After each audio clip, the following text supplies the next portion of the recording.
শুনলে আশ্চর্য হবেন, আমাদের এলাকায় একবারে নির্বাচনে হয়েছে, আসরের নামাজ পড়ে রয়েছে 2 বার। আসরের নামাজ পড়ছে কয়বার? আরে 2 দিনে না, 1 দিনে। এটা মনে করছে 2 দিনে পড়ছে 2 বার। কয় দিনে? 1 দিনে এবার আসরের নামাজ পড়ছে। যেতে লগে আসিল হেতে আমার লগে কইছে, হুজুর ফরসিং ফাইল ফিরা কইতাম পারাম,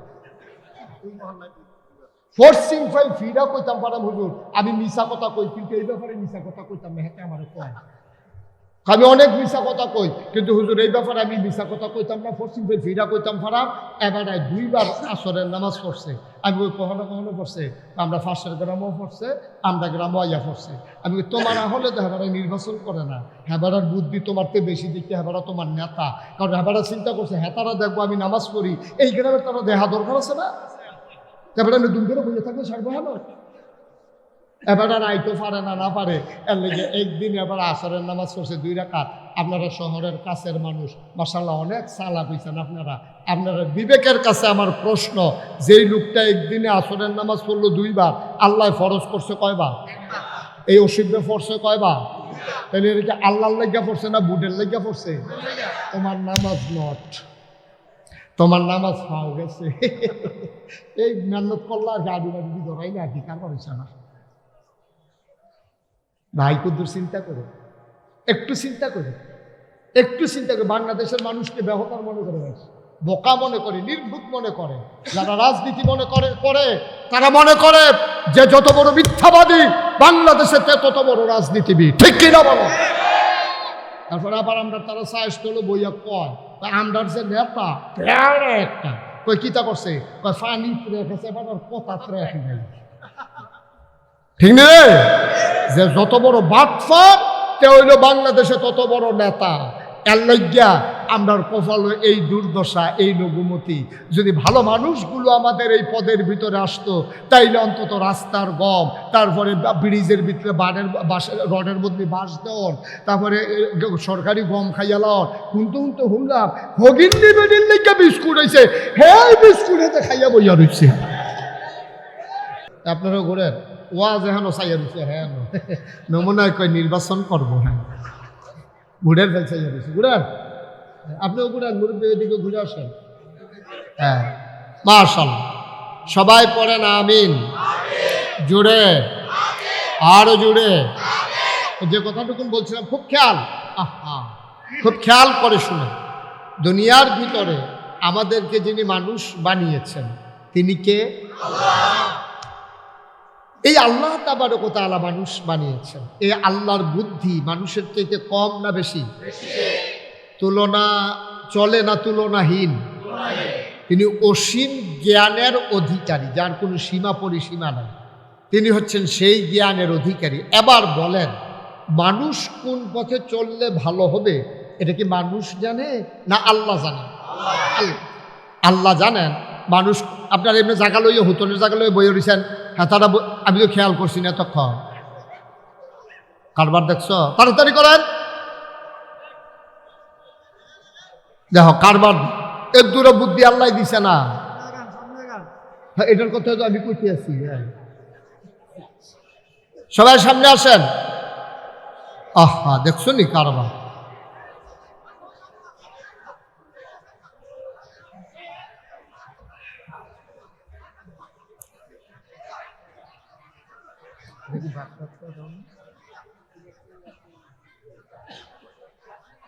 আমি তো কই গরুয়ার মতো লাগে যে তুমি বাচ্চা না দিয়ে এটা দিতে পারো। আরে লাগবে না, হ্যাঁ হ্যাঁ সহ্য করতে পারতাম না। জি সবাই পড়েন। আপনি একটু বসতে হবে, আপনি বসতে হবে। এভাবে দাঁড়াই থাকলে আমি ডিস্টার্ব ফিল করছি। যে আপনি একটু বসেন একদম। যে সবাই পড়েন আমিন।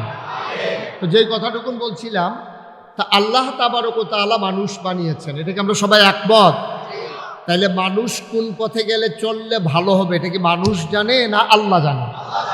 আল্লাহ তাবারক ওয়া তাআলা। এই জন্যে এই কোরআনুল কারীম 30 পারা কোরআন পাঠিয়েছেন। সময়ের ব্যবধানে, কালের পরিক্রমায় তিনি ধীরে ধীরে প্রয়োজন অনুপাতে এই কোরআনুল কারীমের 30 পারা, 114 সূরা, 6666 আয়াত পর্যায়ক্রমে ধীরে ধীরে নাজিল করেছেন।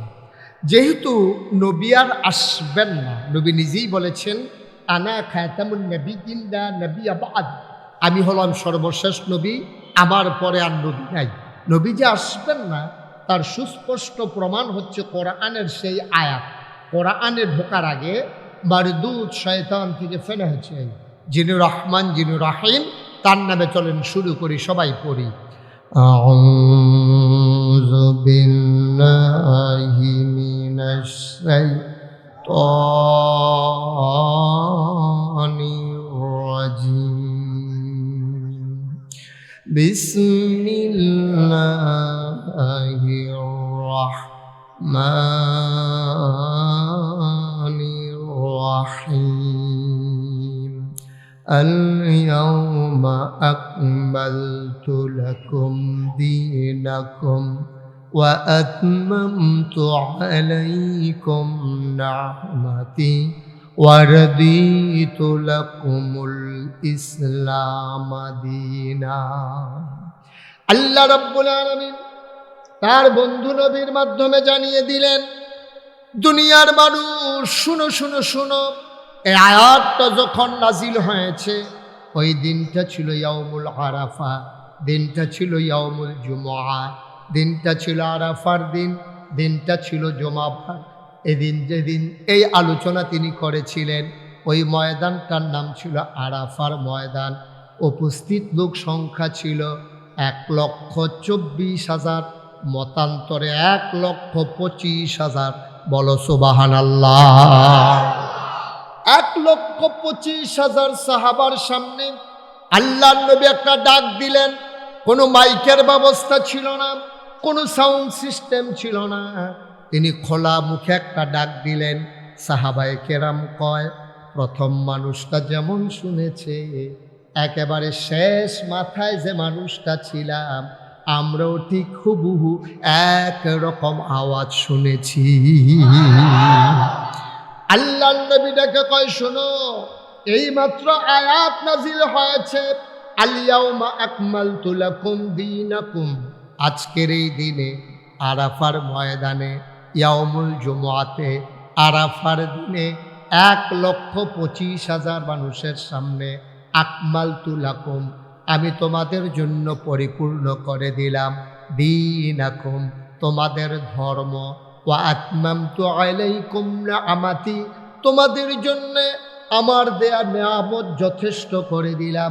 ওয়া রাদিতু লাকুমুল ইসলাম দীনা, আর তোমাদের জন্য আল্লাহর পক্ষ থেকে মনোনীত একটা ধর্ম দেওয়া হলো, তার নাম হলো ইসলাম। বলো সুবহানাল্লাহ। তাইলে আমাদের রবকে, দিন কি? নবী মুহাম্মদুর রাসূলুল্লাহ সাল্লাল্লাহু আলাইহি। নবীর নাম শুনলে কি পড়তে হয়? 2-1 বার না বারবার, 2-1 দিন না প্রতিদিন, 2-1 সপ্তাহ না প্রতি সপ্তাহ, 2-1 মাস না 12 মাস, 2-1 বছর না সারা জীবন আমরা পড়ব সাল্লাল্লাহু আলাইহি ওয়াসাল্লাম। দিন পরিপূর্ণ, নিয়ামত যথেষ্ট, আর পরিপূর্ণ ইসলাম। দিনের নাম হচ্ছে ইসলাম। এই জন্য মাগরিবের পরে, ফজরের পরে আমরা যারা মাসনুন ওজিফা আদায় করি, যে দোয়াগুলো নবীজি শিখিয়ে দিয়েছেন, এর ভিতরে একটা দোয়া আছে, রাদিতু বিল্লাহি রাব্বাও ওয়া বিল ইসলামি দীনাও ওয়া বিমুহাম্মাদিন সাল্লাল্লাহু আলাইহি ওয়াসাল্লাম নাবিয়্যাও ওয়া রাসূলা। সুবহানাল্লাহ বলবেন না? তাইলে দিন যেহেতু পরিপূর্ণ, নিয়ামত যেহেতু যথেষ্ট, তাইলে প্রমাণ হয়ে গেল দিন পরিপূর্ণ হয়ে গেল। আর পরিপূর্ণতার জন্যই নবী এসেছিলেন। তাইলে প্রমাণ হয়ে গেল যে এই জমানা, এই দুনিয়াতে মানুষ থাকবে, কিয়ামত পর্যন্ত মানুষ আসবে, কোনোদিন আর একজন নবী রাসূল আসবেন না। ঠিক কিনা? আমরা একমত সবাই? এই জন্যে নবীর 3টা বিখ্যাত উপাধি। তিনি ইমামুল মুরসালিন, তিনি খাতামুন নবিয়্যিন, তিনি রাহমাতুল লিল আলামিন। তার বিখ্যাত উপাধি হচ্ছে তিনি খাতামুন নবিয়্যিন। তার মাধ্যমে নবুয়তের দরজা বন্ধ। নিজেও বলেছেন, আনা খাতামুন নবিয়্যিন লা নবিয়্যা বাদি, আমি সর্বশেষ নবী, আমার পরে আর নবী নাই। সুবহানাল্লাহ বলবেন না? নবী আর আসবেন না, প্রমাণ হয়ে গেল। কিন্তু আল্লাহ তো মানুষ বানাবেন। এই মানুষগুলা কেমন করে সঠিক পথের দিশা পাবে, কেমন করে মানুষগুলো জান্নাতে যাবে, কেমন করে মানুষগুলো অন্ধকার থেকে আলোতে আসবে, কেমন করে মানুষগুলো গুমরাহি থেকে হেদায়েতে আসবে, কেমন করে মানুষগুলো কুফর থেকে ইসলামে আসবে, জানানোর জন্য আল্লাহ তাবারক ওয়া তাআলা যুগে যুগে যে নবী আর রাসূল পাঠালেন। আমরা এইমাত্র শুনলাম নবী আর আসবেন না, তাইলে মানুষ তো আসবে। আসবে না কি আসবে না? কবে ১,৫০০ বছর আগে নবী এসেছেন। এই জমানায় আমি মুশতাক হয়ে যে এসেছি, আপনারা সবাই এসেছেন। এখন নবী নাই, কিন্তু আমরা জান্নাতে যাওয়ার আশা করি, জান্নাতের পথ পেতে চাই, জাহান্নাম থেকে বাঁচতে চাই। কে করবে এই কাজ? নবীর ইন্তেকালের আগে আল্লাহর নবী ঘোষণা দিয়ে দিলেন, আল উলামা ওয়ারাসাতুল আম্বিয়া, ওলামায়ে কেরাম নবীর ওয়ারিস। যেই কাজটা আমি করতাম, আমার পরে ওই উলামায়ে কেরাম সেই কাজ করবে, ঠিক কিনা? ওলামায়ে কেরাম মসজিদের জুমার নামাজের আগে খুতবায়, ওই ময়দানের ওয়াজে, মাদ্রাসার ক্লাসে, ওই বিভিন্ন আলোচনায় নানানভাবে মানুষকে দ্বীনের পথে ডেকে ডেকে আনবে। যেখান থেকে আনবে সেই ময়দান, সেই মাহফিলের মঞ্চ যদি মাহফিলগুলো বন্ধ করে দেওয়া হয়, তাইলে বোঝা গেল মানুষকে জান্নাতে যাওয়ার ব্যবস্থা বন্ধ করে দেওয়া হয়, ঠিক কিনা? এইটাই হয়েছে গত ১৭টা বছর ধরে। আমরা খেয়াল করে দেখেছি, কোরআনের আলোচনাগুলো হতে দেয় নাই। মসজিদের মিম্বারগুলো থেকে যখন কোরআনের আলোচনা হচ্ছিল, ইমাম বদল করা হয়েছে। তাদের দলীয় নেতাকর্মীর মনোমত না হওয়ার কারণে মাইকগুলো কেড়ে নেওয়া হয়েছে মঞ্চ থেকে। যখন তাদের বিরুদ্ধে কথা চলে গেছে, সেই দিন একেবারেই গেছে। আমরাও জানি এই কোরআনের পথ, এই ইসলামের পথ কখনো ফুল বিছানো নয়, এ পথ কণ্টকাকীর্ণ। এই পথে চলতে গেলে পা রক্তাক্ত হবে, জমিন হবে রক্তের সাগর। আমরা এটা বিশ্বাস করি। এই দ্বীনের পথে অবিচল আস্থা নিয়ে চলা শুরু করেছি। সুতরাং আজকে খাতাসানের মাহফিল থেকে সবাইকে সিদ্ধান্ত নিতে হবে, এইরকমই বাধা আসবে, এইরকম মামলা হবে, হামলা হবে, লড়াই হবে, প্রয়োজনে জেল হবে, জরিমানা হবে, ফাঁসি কাস্তে ঝুলা লাগবে, জীবন দেওয়া যাবে, ঈমান দেওয়া যাবে না। রাজি আছো কিনা? হাত তুলে দেখা।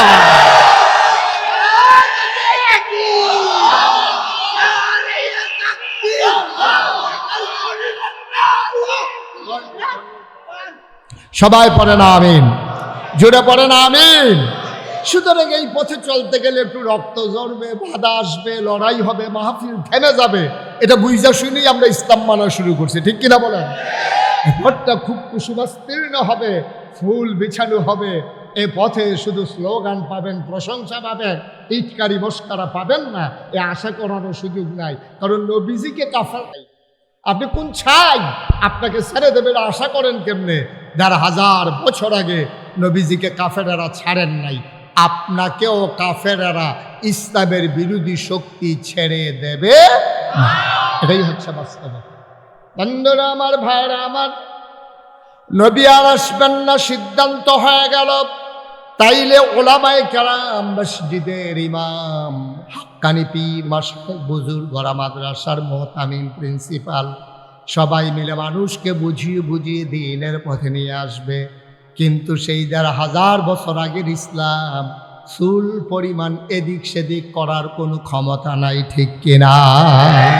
১,৫০০ বছর আগে যে কোরআন এসেছে, এই যে গোলাপি রঙের শার্ট, এই ভাই আপনি কি শুরু করছেন?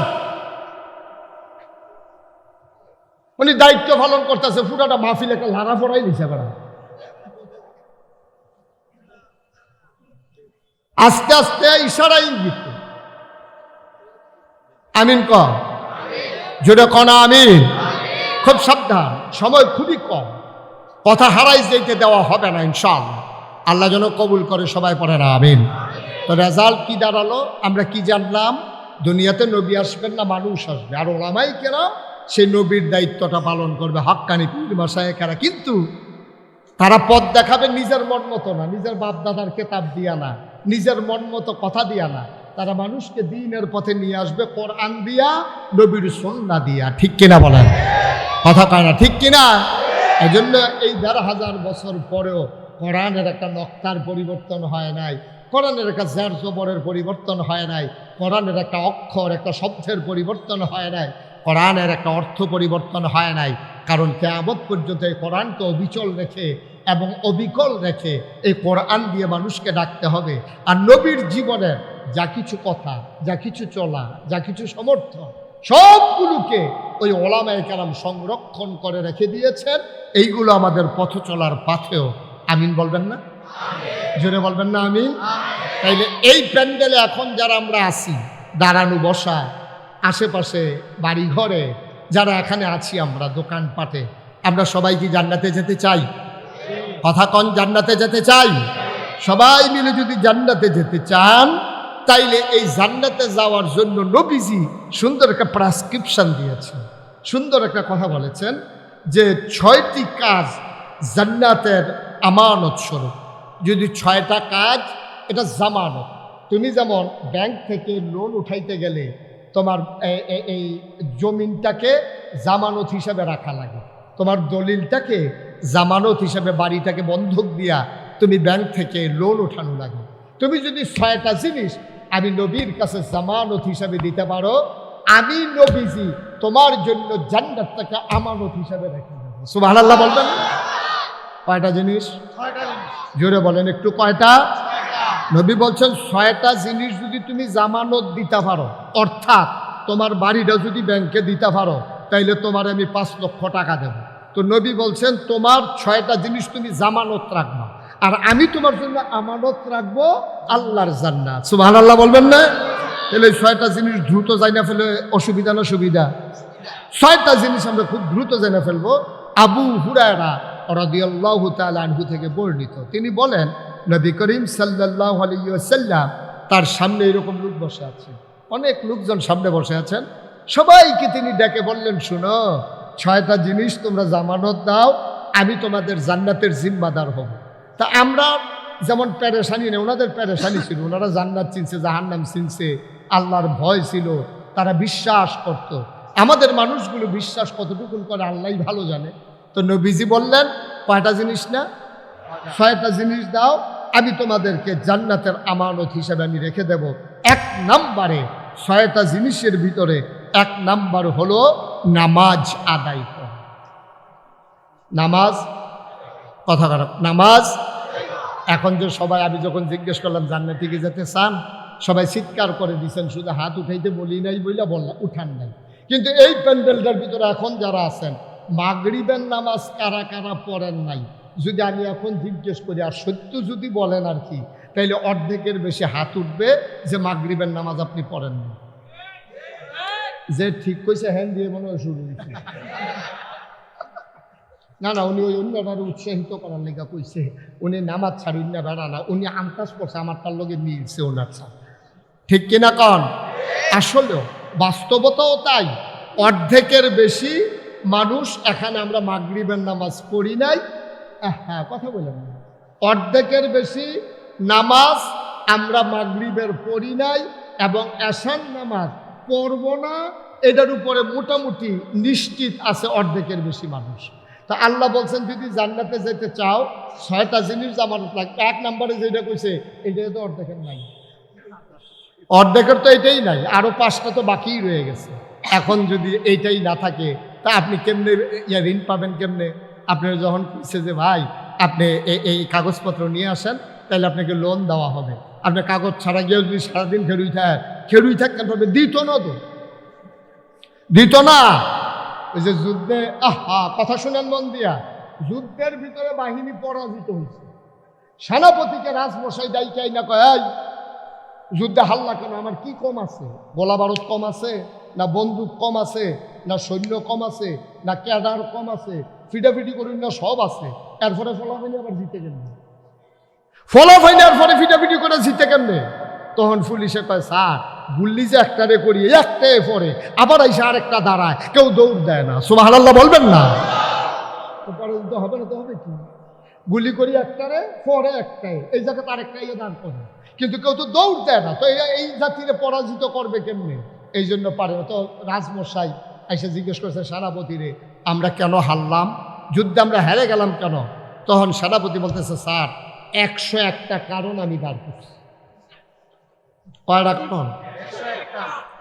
সবাই কথা কয় না, কয়টা কারণ? মঞ্চে যারা আছে তারা না কইলেও সারবে, তারা যে হুইতালাইছে না এটাই তো বেশি কেন? হ্যাঁ, বালিশ দে একটা করে, সবাই একটু কথা কইেন, আমিন কর। আমি তো খেয়াল করি নাই আমার আদরের, আমার হৃদয়ের গভীরতম প্রদেশে জায়গা, আমার দরবারের বিশিষ্ট মাজলিসে সুর আর সদস্য, আপনাদের প্রিয় মানুষ হাজি মঞ্জু আপনাদের মাঝে এসে হাজির। আলহামদুলিল্লাহ বলবেন না? তারপরে এই ঘরুয়া হোটেলের মালিক এই মনির সাহেব আছে, অনেক লোকজন আছে, ইমাম সাহেব তো আছি, তাদের কথা বলছি, আমিন কর। তো যেই কথাটা বলতেছিলাম, যুদ্ধে হারার কয়টা কারণ? আরে কথা কয় না তো। রাজমশাই তো 1 নাম্বারটা কয়। 1 নাম্বার কারণ হইলো, আমরা যে গোলা বারুদ দিয়ে যুদ্ধ করব, গোলা বারুদ সব পানিতে ভিজে গেছে। রাজমশাইকে আল্লাহর জন্য একটাই সারবো, এই একটাই সারবো, আর 100টা রাইখা দাও। যে একটা কইছো, এরপরে আর যুদ্ধে জিতনের তো কোনো সম্ভাবনা নাই, গোলা বারুদ সব পানিতে ভিজে গেছে, তো গুল্লি করার ক্ষমতা নেই, তোমরা আর জিতবা কেন? তোমরা যে মাইর খাইয়া বাইতেছো না, এটাই তো বিশ্বাস, ঠিক কিনা কান? তাইলে আমরা 6টা জিনিস যদি জামানত রাখতে পারি, আল্লাহ নবী জান্নাত আমানত রাখবে। তাইলে 1 নম্বরে তো যখন ধরা খাইছি, বাহি 5টার আর দরকার নাই, রেডি হয়ে গেলাম জাহান্নামে যাওয়ানোর লিগে, জান্নাতে যাওয়ার আর কোনো সম্ভাবনা আমাদের, ঠিক কিনা কন? তাহলে কয়টা না আমার কথা না, কয়টা?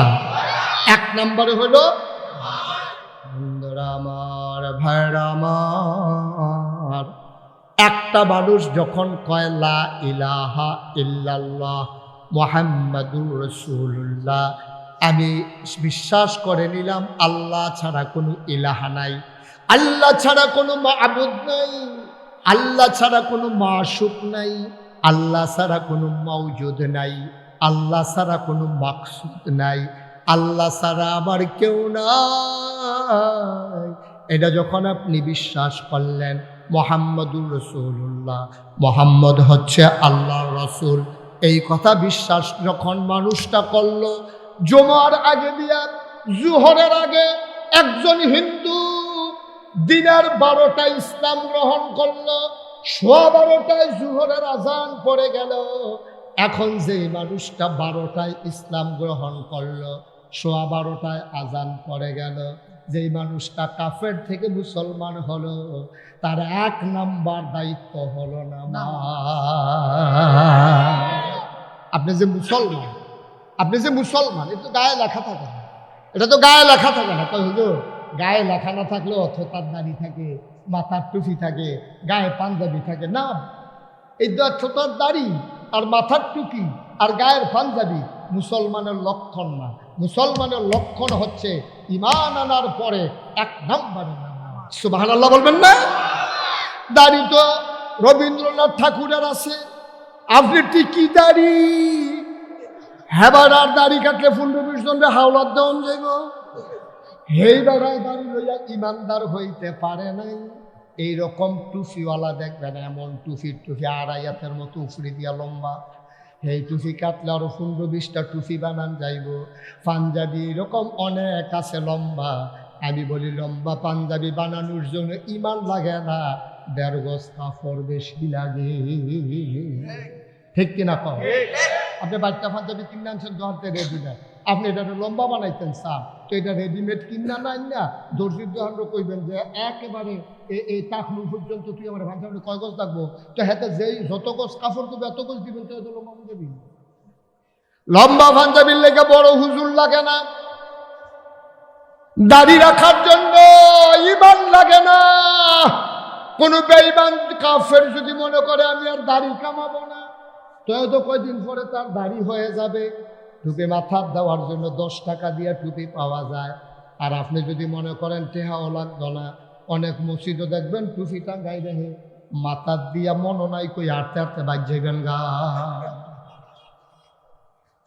খুলতেন মনো নাই, এটা দিকে আপনার কি ভাসুই গুনে কি টুপির লিখে? টুপির জন্য ইমান দরকার নাই। দাড়ির জন্য ইমান দরকার নাই, পাঞ্জাবি গায়ে দেওয়ার জন্য মুসলমান হওয়া দরকার নাই। অনেক কাফের বেদিন পাঞ্জাবি গায়ে দেয়, অনেক কাফির বেদিন টুপি মাথায় দেয়, অনেক কাফের বেদিন টুপি রাখে কিন্তু না দাড়ি রাখে। এখন যদি বলেন মুসলমান হতে হলে কি হওয়া লাগবে, ওই যে বললাম 12টা ইমান এনেছ, 12:15 আজান পড়েছে, 1 নম্বরে তোমার নামাজ লাগবে, ঠিক কিনা? আচ্ছা, আপনি যদি বলেন যে হুজুর আমি ইমানদার, নামাজ পড়ছি না, নামাজ পড়লাম না, আমি ইমানদার, সমস্যা আছে? হ্যাঁ সমস্যা তো আছে, এটা আমার কথা না তো, আল্লাহ নবী বলেছেন 1500 বছর আগে, মান তারাকা সালাতা মুতাআম্মাদান ফাকাদ কাফারা। নবীজি কয় যে ব্যক্তি হাসতে হাসতে ইচ্ছাকৃত নামাজ ছেড়ে দিয়েছে, ইচ্ছা করে যেই ব্যক্তি নামাজ ছেড়ে দিয়েছে, নামাজ ছেড়ে যাবে কয়েকটা কারণে।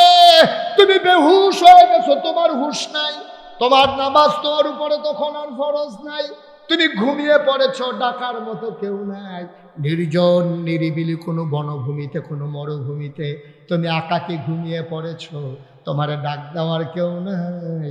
তুমি নামাজ না পড়লা কেন, এটার জন্য তোমার জবাব দিতে হবে না, যেহেতু তোমার ডাকার কেউ ছিল না। তুমি পাগল, তোমার নামাজ পড়া লাগবে না। তুমি নাবালক, তোমার নামাজ পড়া লাগবে না। নাবালক, পাগল, ঘুমন্ত আর হইল যে মানুষ, হ্যাঁ কি অজ্ঞান, বেহুশ। থ্যাংক ইউ, এই যে মনে রাখছে, উনি না থাকলে তো ওয়াজ ঢাকায় তুই গেল কইল হয়।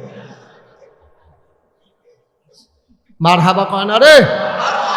4জন ব্যক্তি ছাড়া কেউ যদি ইচ্ছাকৃত নামাজ ছেড়ে দেয়, মান তারাকা সালাতা মুতাআম্মিদান ফাকাদ কাফারা, যে নামাজ ছেড়ে দিল সে সাথে সাথে কাফের হয়ে গেল।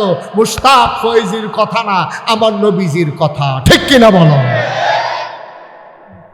তাইলে টুপি মাথায় দিয়ে তো আপনি এই কথা বলতে পারবেন না আমি মুসলমান।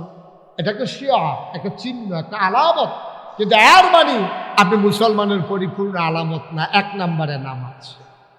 এজন্য আল্লাহ তাবারক ওয়া তাআলা বলেন আকিমুস সালাহ, এইরকম বারবার বলেছেন। তোমরা কি ইমানদার চিনতে চাও? যদি ইমানদার চিনতে চাও, ইউমিনুনা বিল গায়ব ওয়া ইয়াকিমুনাস সালাহ, তারা অদৃশ্যের উপরে ঈমান আনে আর নামাজ কায়েম করে। কোরআনুল কারীমে 18 পারায় প্রথম সূরা সূরা মুমিনুন আল্লাহ কয় কাদ আফলাহাল মুমিনুন আল্লাযীনা হুম ফি সালাতিহিম খাশিউন। কোরআনুল কারীমে আল্লাহ কয় আকিমুস সালাহ ইন্নাস সালাতা তানহা আনিল ফাহশাই ওয়াল মুনকার। এভাবে নানানভাবে আল্লাহ নামাজের কথা বলেছেন। অমুসলমান, আমরা যাও নামাজ পড়ি, যারা নামাজ পড়ি, নামাজ যেমন করে পড়া দরকার ছিল তেমন করে নামাজ পড়া হয়ে উঠে না, ঠিক কিনা? আল্লাহ রাব্বুল আলামিন কোরআনে 18 পারায় প্রথম সূরা সূরা মুমিনুনে কথা বলেন এখানে ভাই, কত সুন্দর করে আল্লাহ বলেছেন কাদ আফলাহাল মুমিনুন, ওই মুমিন সে সফল কাম, আল্লাযীনা হুম ফি সালাতিহিম খাশিউন, ওই সফল কাম মুমিন যে নামাজের ভিতরে ভীত সন্ত্রস্ত, ভয়ে কম্পমান, নামাজ যখন পড়ে এমন ভাবে পড়ে আনতা আবুদাল্লাহ কাআন্নাকা তারাহু ফাইন লাম তাকুন তারাহু ফাইন্নাহু ইয়ারা। সুবহানাল্লাহ বলবেন না? আপনি যখন নামাজে দাঁড়াবেন, নামাজে যখন দাঁড়ালেন, আগে ঠিক করে নেবেন আপনি কেন নামাজ পড়তেছেন। ওই যে আমি বললাম আপনি ইমানদার, এটা প্রমাণের জন্য আপনার নামাজের দরকার। তাইলে আপনি আগে নিয়ত ঠিক করে নেবেন কেন নামাজ পড়বেন। এই জন্য আবাদত, যে কোনো আবাদত কবুল হওয়ার জন্য শর্ত হইল 3টা। 1 নম্বরে সহি নিয়ত, 2 নম্বরে সঠিক নিয়ম, 3 নম্বরে হালাল খাওয়া। কোনো আবাদতের ভিতরে এই 3টা জিনিস যদি না থাকে, মানুষটার আবাদত আল্লাহ পর্যন্ত পৌঁছবে না, ঠিক কিনা? আপনি নামাজ পড়বেন, কেন নামাজ পড়ছেন? আপনি যদি আমি জিজ্ঞেস করি আজকে নামাজ পড়ছেন কেন, আপনি বলবেন যে হুজুর আপনার মাহফিল হবে, খেতাসার মাহফিলে আসছি, আজ যদি নামাজ না পড়ি তার নামাজ পড়াম কবে? সকলে নামাজ পড়তেছে, আমিও নামাজ পড়ছি। আপনি নামাজ ফরজ এই জন্য পড়েন না। যদি আপনার উপরে নামাজ ফরজ, এই জন্য যদি আপনি নামাজ পড়তেন, আপনার গলায় ছুরি আসতো, আপনি নামাজ ছাড়তে পারতেন না, ঠিক কিনা? কেউ আপনার নামাজ ছাড়াইতে পারত না। আপনি ছেড়ে দেন কেন? আপনি ফরজ বুঝেন না। আপনি সামাজিক নামাজ পড়েন, আপনি রাজনৈতিক নামাজ পড়েন, আপনি এই ব্যক্তিগত নামাজ পড়েন। এই নামাজ আপনি আল্লাহর জন্য পড়েন না, অথচ আল্লাহ কোরআনুল কারীমে নবী থেকে বলেন, কুল হে রাসূল আপনি বলে দেন, ইন্না সালাতি ওয়া নুসুকি ওয়া মাহইয়ায়া ওয়া মামাতি লিল্লাহি রাব্বিল আলামিন। নবীকে বলতেছে, নবীকে আপনি যাই করবেন আপনি বলে দেন, ইন্না সালাতি আমার নামাজ, ওয়া নুসুকি আমার কুরবানি, ওয়া মাহইয়ায়া আমার জীবন, ওয়া মামাতি আমার মরণ। অর্থাৎ জীবন মরণের মাঝামাঝি আমার ব্যক্তি জীবন, আমার পারিবারিক জীবন, আমার সমাজ জীবন, আমার রাজনৈতিক জীবন, আমার ইন্টারন্যাশনাল রিলেশন, আমার অর্থনৈতিক জীবন, যা কিছু কেবলমাত্র শুধুমাত্র একমাত্র লিল্লাহি রাব্বিল আলামিন, আল্লাহ রাব্বুল আলামিনের জন্য, ঠিক কিনা কর? তাহলে আমি কাপড় পরব ওইভাবে যেই কাপড় পরলে নবীর তরিকা অনুযায়ী হয় এবং আমার আল্লাহ সন্তুষ্ট হয়, ঠিক কিনা বলেন? আমি নামাজ পড়বো এইভাবে যে নামাজ হবে শুধুমাত্র আল্লাহর জন্যে, দুনিয়ার কাউকে দেখানোর জন্য না। আমি বলছিলাম আমাদের নামাজ নানান কারণে হয়। মেয়ে বিয়ের উপযুক্ত, মেয়ের দেখার জন্য ছেলের পক্ষের লোক আসছে, সবাই নামাজি মানুষ, ছেলেও মাদ্রাসায় পড়ে। এখন যদি মেয়ের বাবা নামাজ না পড়ে, নামাজ আর কি বিয়ে হয় নাকি? এখন ওই ছেলের পক্ষ সবাই নামাজ পড়তে গেছে, মেয়ের বাবা জীবনেও নামাজ পড়ে নাই, ওরা গেছে, উনি না যায় কেমনে, জন্য উনিও গেছে। এরকম আছে নাকি নাই? নির্বাচন আসছে, উনি নির্বাচন করবে, নিয়ত করছে। এখন নির্বাচন করবে, বাংলাদেশের মানুষের শতকরা 92 জন লোক মুসলমান। আহা, তুমি কি শুরু করলে এখানে বাবা? শতকরা 92 জন লোক বাংলাদেশে মুসলমান। সারা সবাই এটা পছন্দ করে যে আমরা যেই দল বন্ধ করে এই দল করুক, নামাজটা যে বেড়া পড়ে এই দ্বারে মানুষ খুব পছন্দ করে। এবারে নির্বাচন করব নিয়ত করছে, ওখানে এবারে আর নামাজ ছাড়ে না। আপনারা শুনলে আশ্চর্য হবেন, আমাদের এলাকায় একবারে নির্বাচনে ধরেছে, আসরের নামাজ পড়ে রয়েছে 2 বার। আসরের নামাজ পড়ছে কয়বার? আরে 2 দিনে না, 1 দিনে। এটা মনে করছে 2 দিনে পড়ছে 2 বার। কয় দিনে? 1 দিনে। এবার আসরের নামাজ পড়ছে, যেতে লগে আসিল হেতে আমার লগে কইছে, হুজুর ফরসিং ফাইল ফিরা কইতাম পারাম, ফরসিং ফাইল ফিরা কইতাম পারাম হুজুর, আমি মিশা কথা কই, কিন্তু এই ব্যাপারে মিশা কথা কইতাম না, হেতে আমার কয় আমি অনেক মিশা কথা কই, কিন্তু হুজুর এই ব্যাপারে আমি মিশা কথা কইতাম না, ফরসিং ফাইল ফিরা কইতাম পারাম। এবারে 2 বার আসরের নামাজ পড়ছে। আমি ওই কখনো কখনো পড়ছে, আমরা ফাঁসের গ্রামও পড়ছে, আমরা গ্রামও আইয়া পড়ছে। আমি তোমার হলে তো হেবারা নির্বাচন করে না, হেবারার বুদ্ধি তোমার তো বেশি দিচ্ছে, হেবারা তোমার নেতা। কারণ হেবারা চিন্তা করছে, হেতারা দেখবো আমি নামাজ পড়ি, এই গ্রামের তারা দেহা দরকার আছে না, এবারে আমি দুম করে বসে থাকলে সারবো হলো। এবার আর আইতো পারে না, না পারে, এর লেগে একদিন এবার আসরের নামাজ পড়ছে 2 রাকাত। আপনারা শহরের কাছের মানুষ, মাশাআল্লাহ অনেক সালা হইছেন আপনারা। আপনারা বিবেকের কাছে আমার প্রশ্ন, যেই লোকটা একদিনে আসরের নামাজ পড়লো 2 বার, আল্লাহ ফরজ করছে কয়বার? এই অসিদ্ধে পড়ছে কয়বার? তাহলে এটা আল্লাহর লেগা পড়ছে না বুডের লেগা পড়ছে? তোমার নামাজ নট, তোমার নামাজ পাও গেছে। এই মেহনত করলা আর গাড়ি বাড়ি ধরাইলে আর কি কার করেছে না ভাই? কুদ্দুর চিন্তা করে, একটু চিন্তা করে, একটু চিন্তা করে। বাংলাদেশের মানুষকে ব্যবহার মনে করে, বোকা মনে করে, নির্ভুত মনে করে। যারা রাজনীতি মনে করে তারা মনে করে যে যত বড় মিথ্যাবাদী বাংলাদেশে তত বড় রাজনীতিবিদ, ঠিক কিনা বলো? তারপরে আবার আমরা তারা সাহস হলো বইয়া কয় আমরার যে নেতা একটা কই কিতা করছে, কয় ফানি রেখেছে, এবার কথা রেখে নাই, ঠিক নেই? যে যত বড় বাটফার তে হইল বাংলাদেশে তত বড় নেতা। এর লজ্ঞা আমরার কপাল এই দুর্দশা, এই লঘুমতি। যদি ভালো মানুষগুলো আমাদের এই পদের ভিতরে আসতো, তাইলে অন্তত রাস্তার গম, তারপরে ব্রিজের ভিতরে রডের মধ্যে বাঁশ দেওয়ার, তারপরে সরকারি গম খাইয়ালার, হুনতে হুনলাম হগিন্দি বেডির লেগে বিস্কুট হয়েছে, হ্যাঁ বিস্কুট হেতে খাইয়া বইয়া রয়েছে।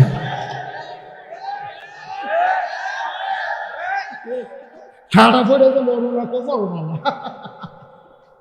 আল্লাহ দেখা রে, আল্লাহ দেখা হলো বাচ্চার ইসত আনলে আমরা কোনো থাহার কথা না, ঠিক কিনা কথা বলা ঠিক কিনা? আমি চান্দিনে মাহফিলে গেছিলাম 5-6 বছর আগে। তা আমি এমনি কইছি আর কি যে আল্লাহ ফেরেশতারা যখন কইছে, আল্লাহ যখন কইছে ইন্নী জাইলুন ফিল আরদি খলিফা, যে আমি মানুষ বানাইতাম চাই, ফেরেশতারা কইছে বানাইয়েন না। কয় কে রে বানাইতাম না কে রে? কই অসুবিধার দলে বাড়াবাড়ি করবো, কাটাকাটি করবো, ঝগড়া বিবাদ করবো, হ্যাঁ তার জমিন দখল দিয়া লাগবো, লাইন ঠেলতে সীমানা ঠেলতে আরেকবারের ভিতরে আধা ঘন্টা ঢুকতে লাগবো, এই কারবার করবো। মানুষ বানাইবেন, বুডের বাক্স লই উঠটা দিব তো। আমি এই কথা কইছি পরে মাহফিলের সব লোক দাঁড়াই গেছে। আমি কি তো দাঁড়াইছেন কেড়ে কই হুজুর আওয়াজ করেন না, ওহনার বাক্স লইয়া দৌড়ি নেই। আমি তো আও আছে, তারা তো আও নাই, কোনো মতে তারা স্বীকার করাইতাম পারি না বাক্স লইয়া যে দৌড়াদৌড়ি আছে। শেষ পর্যন্ত আমি কয়েকজন মুরব্বী রেজি গেলাম, ভাই আমি দি কইতাছি দৌড়াদৌড়ি আছে, তারা দি কয় নাই। কয়েকজন মুরব্বী দাঁড়াই আমার দিকে হাসি দেওয়া, হুজুর বাক্স লইয়া দৌড় দিব তো বুড়ে দোলাই,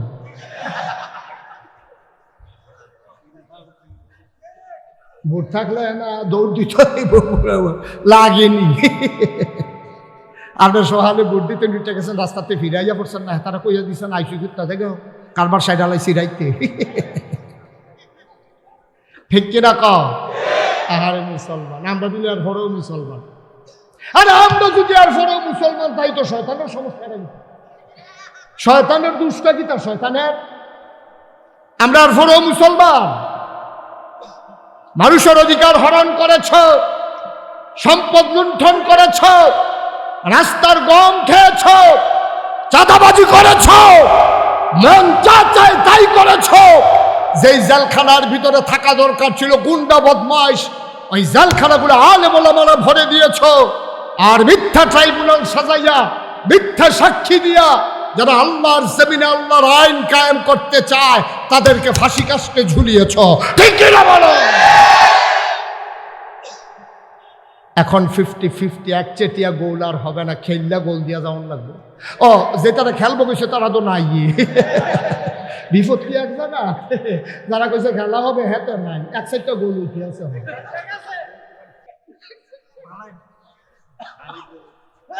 কষ্ট হইতে আছে, ওয়াজ কি উফরে পড়তে আছে, মাত্র শুরু, দইরা বইয়েন। মুসলমান কয়টা জিনিস, কয়টা? 1 নম্বরে নামাজ। ওই নামাজ তোমাকে পড়তে হবে আনতা আবুদাল্লাহা কাআন্নাকা তারাহু ফাইন লাম তাকুন তারাহু ফাইন্নাহু ইয়ারাক। এমন ভাবে তুমি নামাজ পড়বা যেন তুমি তোমার আল্লাহকে দেখ। সুবহানাল্লাহ কয় না? আল্লাহু আকবার। আপনি নামাজের নিয়ত করছেন, দুনিয়ার খবর নাই, ছেলেমেয়ের খবর নাই, বাড়ি ঘরের খবর নাই, বিবি বাচ্চার খবর নাই, অফিসের খবর নাই, কোন দিক দিয়া কে আসলো গেল কোনো খবর নাই। যেন তুমি এমনভাবে নামাজ পড়ো যেন তুমি তোমার আল্লাহকে দেখতেছো। সুবহানাল্লাহ কয় না? আর আপনি যদি কোন হুজুর জীবনে তো অনেক নামাজ পড়লাম আল্লাহকে তো দেখি না, দেখবা কেমনে রে ভাই? 30 বছর বয়সেই বেড়ায় চোখ দিয়া খুব ভালো দেখছে, কেউ শুয়ের ভিতরে সুতা ডুহাইতে পারে না, এবারে কয় আমার পিছে দিয়ে আমি পারিবালা, এবারে দেখে ভালো।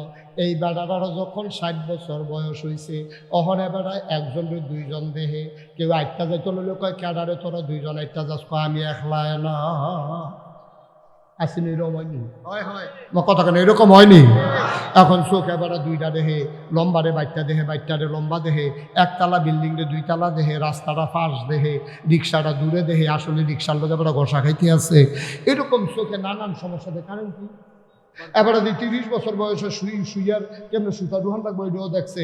অহন দিয়ে এবার এরকম দেখে গেলে কয়বার চোখের মধ্যে পর্দা পড়ছে, এইটারে এবার আলে করছে বিশ্বরোড, চক্ষু হাসপাতালও নেওয়ান লাগবো, নিয়ে আসে এবার অপারেশন করে পর্দার সানি কাটান লাগবো, পর্দা কাটান লাগবো, তাইলে এবার আগের থেকে দেখবো। তাইলে আল্লাহ দি কয় আনতা আবুদাল্লাহ, নবীজি কয় আনতা আবুদাল্লাহ কাআন্নাকা তারাহু, তুমি এমন ভাবে নামাজ পড়ো যেন তুমি তোমার আল্লাহরে দেখতেছো। খাতা সারের তারা কয় ইয়া হুজুর আপনি যে একটা কথা কইলেন আমরা তো নামাজ পড়ি আল্লাহরে তো কেউ দেখি না, দেখবা কেমনে রে ভাই? দেখার লাগা যে চোখ ছিল এই চোখের উপরে পর্দা পড়ছে, আলেখার চর বিশ্বরূপ গেলে তোমার দুনিয়ার চোখের পর্দাও পারেশান হয়, আর কলবের চোখ যেটা দিয়া আল্লাহ দেখলা ওই এটার ভিতরে তোমার পর্দা পড়ছে। এখন এই কলবের অপারেশন করা লাগবে, ঠিক কিনা? ফাইন্নাম তাকুন তারাহু ফাইন্নাহু ইয়ারাক। তুমি দেখলে দেখো না, দেখলে নাই, টেনশন কইরো না। তুমি তোমার আল্লাহরে দেখো না, কিন্তু তোমার আল্লাহ তোমারে দেখতেছে, ঠিক কিনা? আপনি দেখেন না, আল্লাহ দেখে নাকি দেখে না? কথা না, দেখে নাকি দেখে না? এইরকম ভাবে যদি আপনি নামাজ পড়তেন পারেন, এই নামাজ হলো জান্নাতের জামানত। এই নামাজ জান্নাতের। আপনি এই নামাজ পড়তে পড়তে পড়তে পড়তে পড়তে পড়তে একদিন আপনি মরে যাবেন, আজরাইল আসবে, রূহ কবজ হয়ে যাবে, মসজিদের মিনার থেকে ঘোষণা আসবে মানুষটা নাই, কাফন পরি আপনাকে দাফন করে দেবে মাটির কবরে।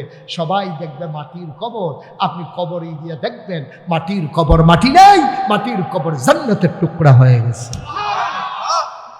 ওই জান্নাতের টুকরার ভিতরে আপনি ঘুমিয়ে আছেন।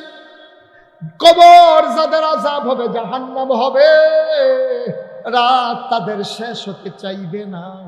কবর যাদের জান্নাত হয়ে যাবে, তাদেরকে যখন ডাকা হবে উঠেন, আসেন, কিয়ামতের ময়দান রেডি হয়ে গেছে। মানুষটা চিৎকার করে বলবে মাত্র ঘুমাইছিলাম, চোখ দুইটা লাগিয়ে উঠছিল, কাঁচা ঘুমটা কেন ঘুম ভাঙাইলা? আপনি ঘুমাইছেন 50,000 বছর। কয় হাজার বছর ঘুমাই গেছেন আপনারা? আহা, কই কথা বলতে আছে, হাতে ক্যামেরা লাগায় এবার মনোযোগের সাথে চাইতে আছে, এটা দেখা রাখার দরকার আছে। এটা হ্যাঁ, উনি ক্যামেরা কিনবো।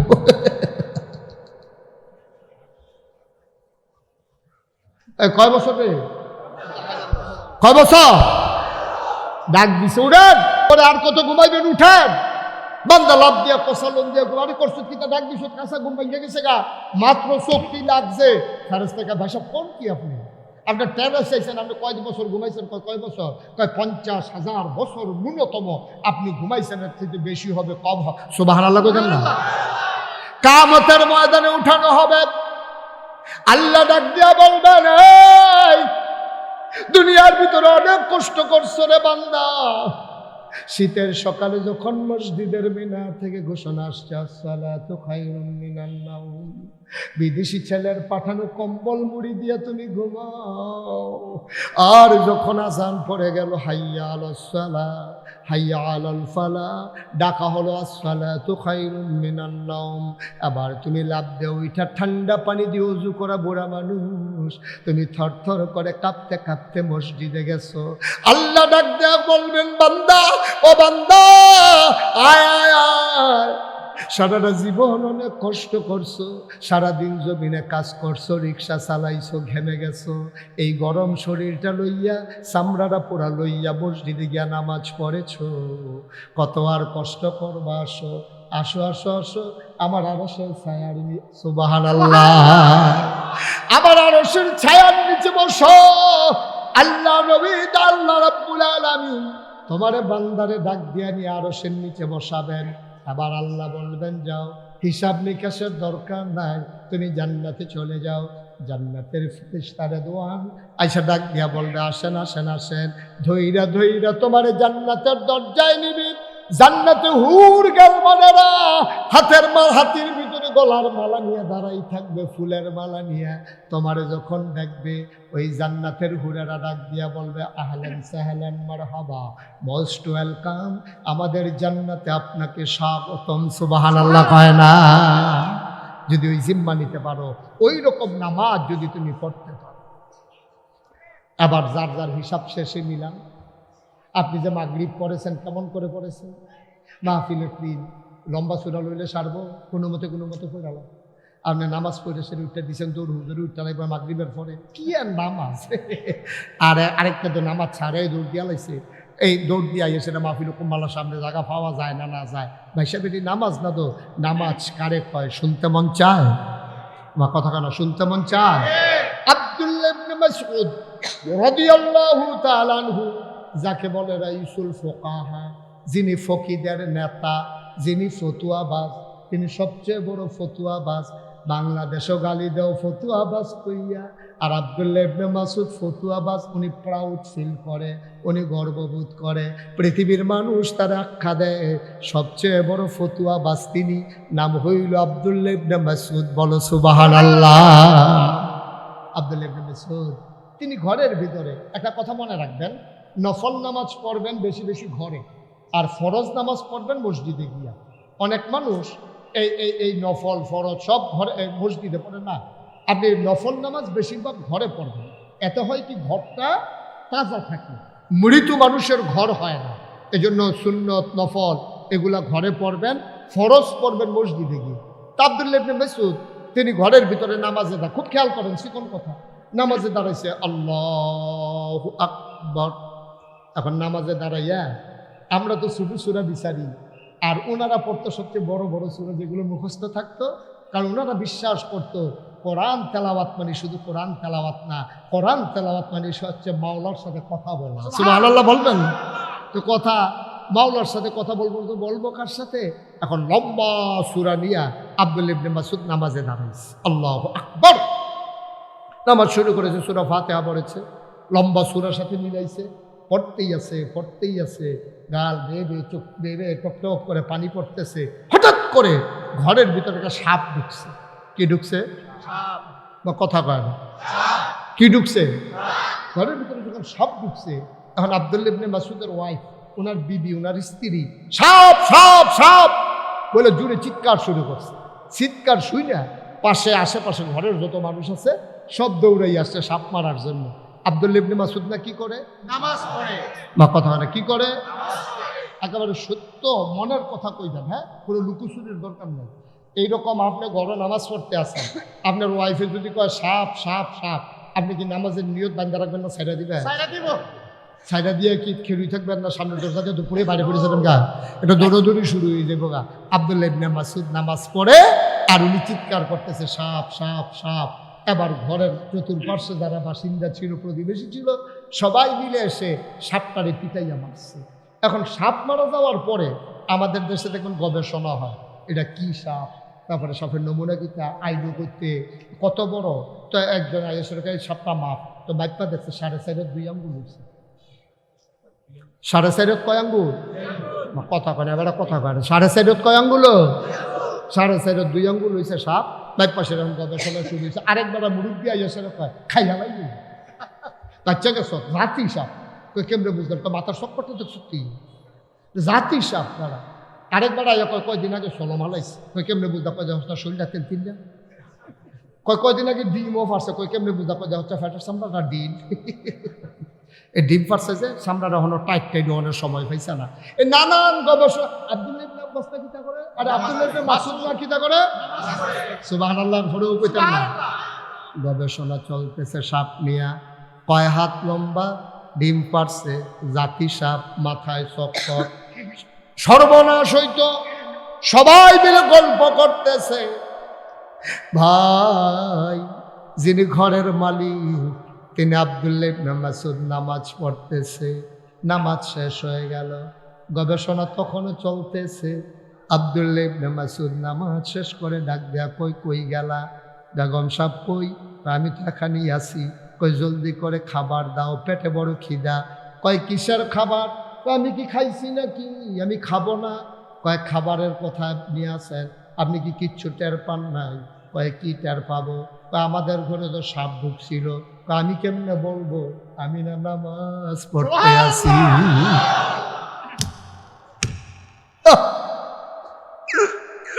আমি কেমনে বলবো? ওই জানতা আবুদাল্লাহ কান্নাকা তারাহু ফাইন লাম তাকুন তারাহু ফাইন্নাহু ইয়ারাক। নামাজ কারে কয়? আব্বা শুনে যাও, জীবনে তো কত নামাজি পড়ছো। নামাজ কারে কয়? শুনে যাও নামাজ কারে কয়? আব্দুল্লাহ ইবনে মাসউদ কয় ঘরে সাপ, আমি কেমনে বুঝবো আমি না নামাজে? ওনার বেগম সাহেব ডাক দিয়া কয় নামাজ পড়লে কি মানুষের দিন দুনিয়ার খবর থাকে না? কত মানুষ চিৎকার করলো, কত মানুষ আমাদের ঘরে আইসা ঢুকলো, চিৎকার চেঁচামেচি হলো, সবাই মিলে পিটাইয়া সাপ মারল, শত শত মানুষ জমা হয়ে গেল। নামাজের ভিতরে কি মানুষের কানে শুনে না? কান কি বন্ধ থাকে নাকি? আপনি কি কিচ্ছু টের পান নাই? আপনি কি বুঝেন নাই?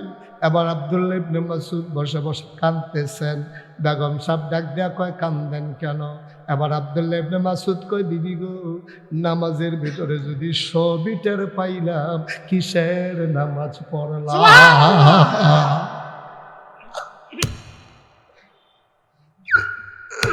মুসলমান,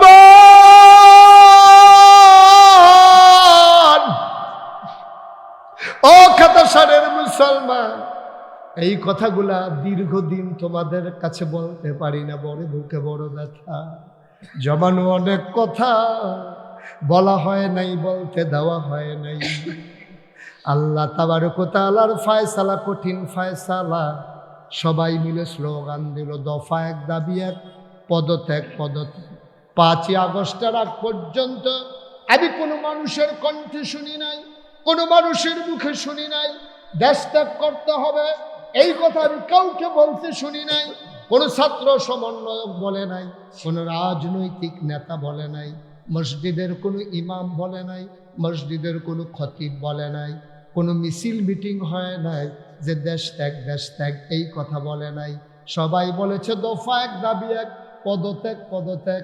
আল্লাহ কয়, না না না, আমার ফয়সালা কঠিন ফয়সালা, দফা এক, দাবি এক, দেশ ত্যাগ দেশ ত্যাগ।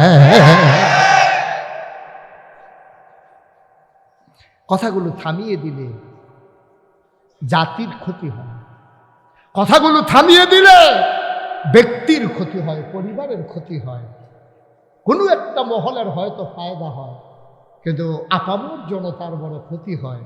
দ্বীনের কথা শুনতে না পারলে ইমান তাজা হয় না, ইমান তাজা না হলে সমাজ সুন্দর হয় না, ঠিক কিনা বলো?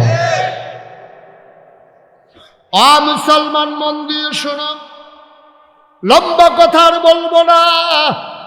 ইমান তাজা হয় কেমনে শুনে যাও। আল্লাহর নবী যখন দ্বীনের দাওয়াত দিচ্ছিলেন, কাফেররা কেউ নবীর দাওয়াত দিতে দেয় নাই। টিটকারি মেরেছে, মস্কারা করেছে, পাগল বলেছে, জিনে ধরেছে বলেছে। নবী দমে যাওয়ার জিনিস না।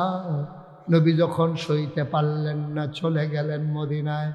মুসলমান, তিনি যখন মদিনায় পৌঁছে গেলেন, মক্কার যারা সাহাবা তারা কাঁদতেছেন। যেই নবীরে দেখলে সকাল হতো, যেই নবীরে দেখে আমরা ঘুমোতে যেতাম, ঘুমানোর সময় নবী দেখি না, ঘুম থেকে উঠে আর নবী দেখি না। মানুষগুলো পাগল হয়ে গেছে নবীরে দেখার জন্য। এমন একজন মানুষের নাম আব্দুর রহমান ইবনে আউফ। বড় শৌখিন মানুষ, বড় ফ্যাশনেবল মানুষ, খুব দামি পারফিউম তিনি ব্যবহার করতেন, এবং একটা পাঞ্জাবি একবার ধুয়ে দ্বিতীয়বার আর গায়ে দিতেন না। একবার গায়ে দেওয়ার পরে তিনি আবার এটা ধুয়ে পরিষ্কার করে এরপরে আবার গায়ে দিতেন। খুব ফ্যাশনেবল মানুষ ছিলেন, খুব সুন্দর চেহারার মানুষ ছিলেন। মক্কার কয়েকজন ধনী মানুষের ভিতরে একজন ছিলেন। খুব আল্লাহওয়ালা মানুষ ছিলেন, নবীর বড় আশেক ছিলেন। সকালবেলা ঘুম থেকে উঠে নবীর দরজায় গিয়ে দাঁড়ালেন, আসসালাতু ওয়াসসালামু আলাইকা ইয়া রাসূলুল্লাহ। ভেতর থেকে একজন বের হয়ে এসে কয়, নবী তো নাই। কয়, নবী গেছে কই? গত রাতে কই গেছে বলে নাই। সাহাবা কাঁদতে কাঁদতে বাড়িতে গেলেন, পটলার ভেতরে কিছু টাকা নিলেন, নিজের প্রয়োজনীয় কাপড় নিলেন, তিনি রওনা করলেন মদিনার উদ্দেশ্যে। সীমান্ত চৌকি বসালো কাফেরেরা। বাংলাদেশে যেমন বিজিবি আছে, সেখানে সীমান্ত চৌকি বসালো, যেন কেউ মক্কার মানুষ মদিনা যেতে না পারে। আব্দুর রহমান ইবনে আউফ প্রয়োজনীয় কিছু জিনিস নিয়ে মক্কার বেল্ট, ওই বর্ডার বেল্ট ক্রস করতেছিলেন। বর্ডার যখন লাইন ক্রস করতেছিলেন, ধরা পড়ে গেলেন যুবকদের হাতে। ধরে আনা হলো দারুন নাদওয়ায়, তৎকালীন সংসদে, যেখানে আবু জেহেল চিফ, যেখানে ওই আপনার কি বলে স্পিকার হলেন আবু জেহেল, সংসদ সদস্য মেম্বার অফ পার্লামেন্ট হলো আবুল আহাব, উতবা, সাইবা, মুগীরা। সবাই মিলে বসে গেল। ডাক দেয়া কয়, আব্দুর রহমান, আপনি সম্মানিত মানুষ, আপনি মর্যাদার মানুষ, আপনি ধনী মানুষ, কোথায় যাচ্ছিলেন আপনি? আব্দুর রহমান কয়, ভাই আবু জেহেল, আমি তোমাদের কারো কোনো ক্ষতি করি নাই, জীবনে কেউ আমার হাত থেকে খালি হাতে যায় নাই, যা পেরেছি তা দান করেছি, আমারে যেতে দাও। কয় কোথায় যেতে চাও? কয় মদিনায় চলে যাব। যেই মক্কায় নবী নাই, এই মক্কায় আর আব্দুর রহমান থাকবে না। আবু জাহেল কয় পাঞ্জাবিটা কোন টাকার কিনা? কয় মক্কার টাকার কিনা। কয় পাঞ্জাবিটা খুলে দাও। পটলার ভিতরে কি? কয় কিছু সামান্য টাকা। কয় খুলে দাও। আব্দুর রহমান বুঝে ফেলছে পরে বোধহয় ওরা লুঙ্গি খুলতে চাইবে। বড় ইজ্জতের মানুষ, লজ্জা শরমওয়ালা মানুষ, বংশাবলী মানুষ। তিনি বললেন সব রেখে দাও, আমারে বাড়িতে যেতে দাও। কয় জীবনেও মদিনায় যাওয়ার স্বপ্ন দেখবা না। উনি বাড়িতে চলে গেলেন। এবার গায়ে আর পাঞ্জাবি পরলেন না, পটলার ভিতরে টাকা নিলেন না। তিনি একাকি লুঙ্গি পরে খালি গায়ে মদিনার রাস্তায় শেষ বেলা রওনা দিলেন। কেউ যাক না নাই, পাখিগুলো আপন মেরে ঘুমিয়ে পড়েছে, গরুগুলো গোয়াল ঘরে ঘুমায়, বেওয়ারিশ কুকুরগুলো নিরাপদ আছে ঘুমায়, প্রিয়তম স্বামী প্রিয়তমা স্ত্রীকে নিয়ে ঘুমায়, ছোট্ট শিশু মায়ের বুকে মুখ রেখে ঘুমায়, কেউ যাক না নাই। আব্দুর রহমান ইবনে আউফ সীমান্ত ক্রস করলেন, বর্ডার বেল পার হয়ে গেলেন, যুবকদের হাতে আর ধরা পড়লেন না। রাত যায় দিন যায়, তিনি যেতে যেতে যেতে যেতে মদিনার নিকটবর্তী পৌঁছলেন। একটা খেজুর বাগানে গিয়ে আশ্রয় নিলেন। তিনি বুঝলেন সুবহি সাদেক হয়ে যাবে। হঠাৎ করে কান পেতে শুনলেন কে যেন ডেকে কয় আসসালাতু খায়রুম মিনান নাওম, সুবহানাল্লাহ। তিনি আবার বুঝে ফেললেন আমি বোধহয় মদিনায় চলে আসছি। তিনি দৌড় দিয়ে বের হয়ে গেলেন। গিয়ে দেখে মানুষগুলো অজু করে করে মসজিদে ঢুকতেছে। আধো আধো আধো আলো আধো অন্ধকার। তিনি অজু করে মসজিদে ঢুকলেন, পেছনের কাতারে দাঁড়ালেন, নামাজ শুরু হয়ে গেল। আল্লাহর নবীর একটা অভ্যাস ছিল, নামাজ শেষ করে তিনি আস্তে করে দাঁড়াতেন, সবার দিকে মুখ করে খোঁজ খবর নিতেন। এবার তিনি ফজরের জামাত শেষ করে আস্তে করে দাঁড়ালেন। দাঁড়ায় কয় তোমাদের কি খবর, সবাই ভালো আছো নাকি? সবাই বলে জি ইয়া রাসূলুল্লাহ ভালো আছি। হঠাৎ করে নবীজির নজর পড়ে গেল ওই খালি গায়ের মানুষটার দিকে। নবী তাকাইয়া কই কোনায় কে বসে আছে, উস্কো খুস্কো চুল, দাড়িগুলো তার এলোমেলো, গায়ের হাড় পর্যন্ত দেখা যায়, চোখগুলো তার গর্তে, চেহারাটা তার মলিন।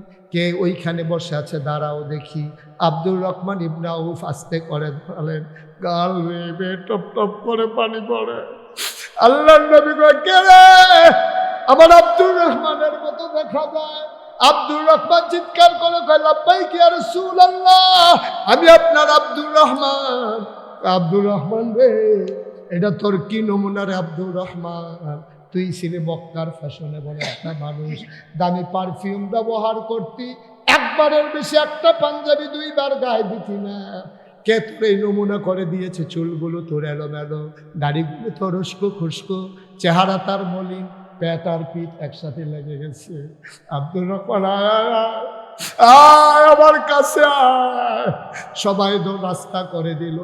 আব্দুর রহমান মৃদু পায়ে নবীর সামনে গেলেন। নবীজি আগাইয়া দিয়া দুই হাত বাড়াই দিলেন।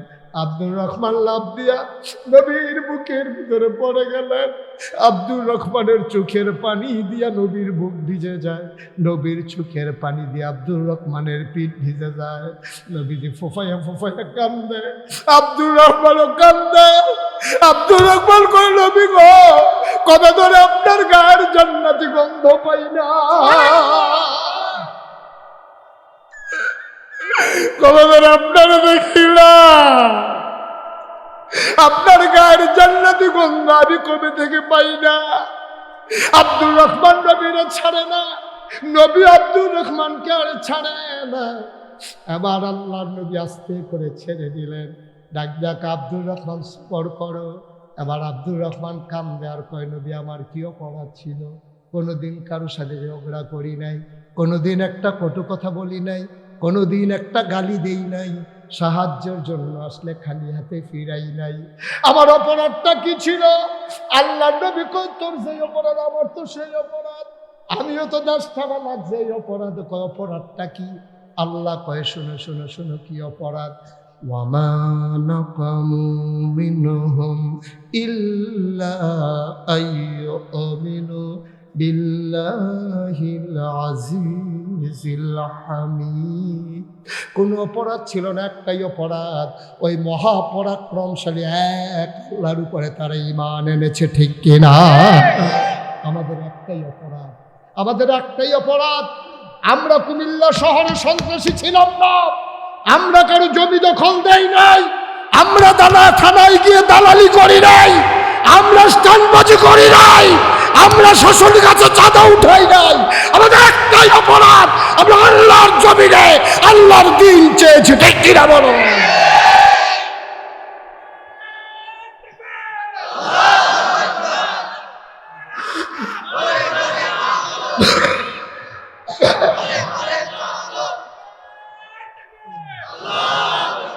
সবাই পড়েন আমিন।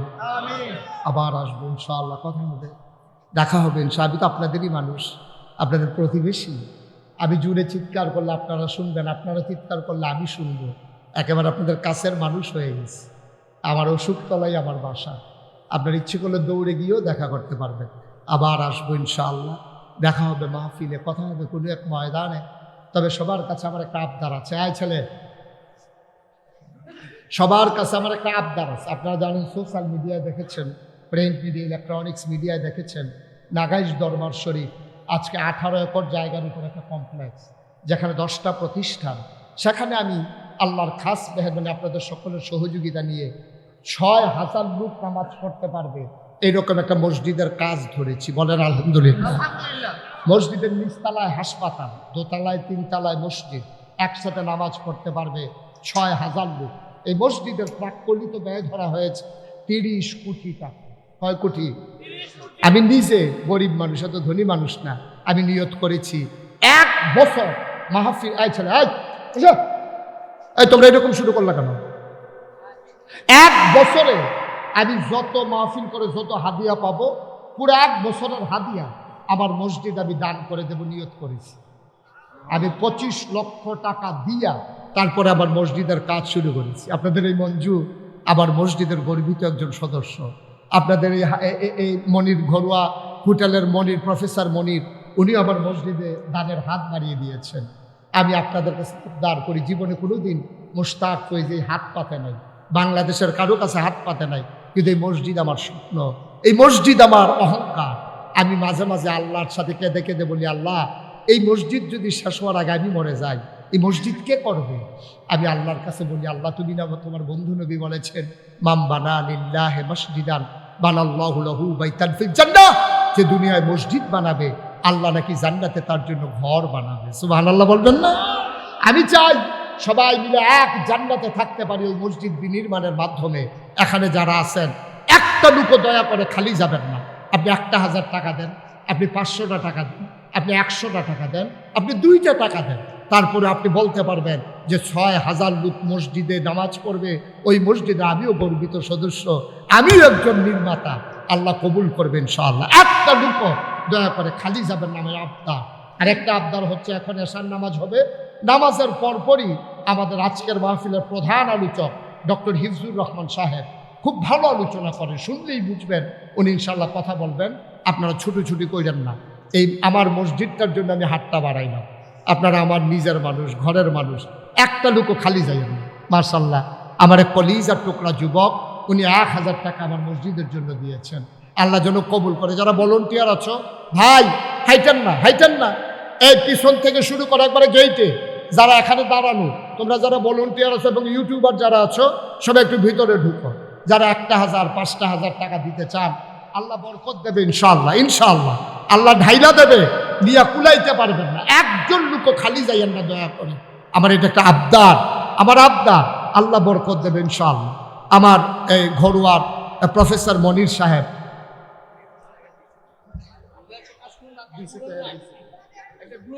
মঞ্জু নাম্বারটা দিয়ে দেন আমার, ওই ওনার কাছে আমার বিকাশ নাম্বারটা না। ওকে ভাই, উঠতে না করছিলাম, শুধু যারা এখানে আমাকে সহযোগিতা করতে চান মসজিদের জন্য 1000, 5000, 2000, অনেকেই এখানে শহরের মানুষ, 1-2000 টাকা আপনাদের কাছে কোনো টাকা না। আল্লাহ বরকত দেবে ইনশাআল্লাহ। 2-1 জন ভাইয়ারা ভলান্টিয়ার যারা আছো, এক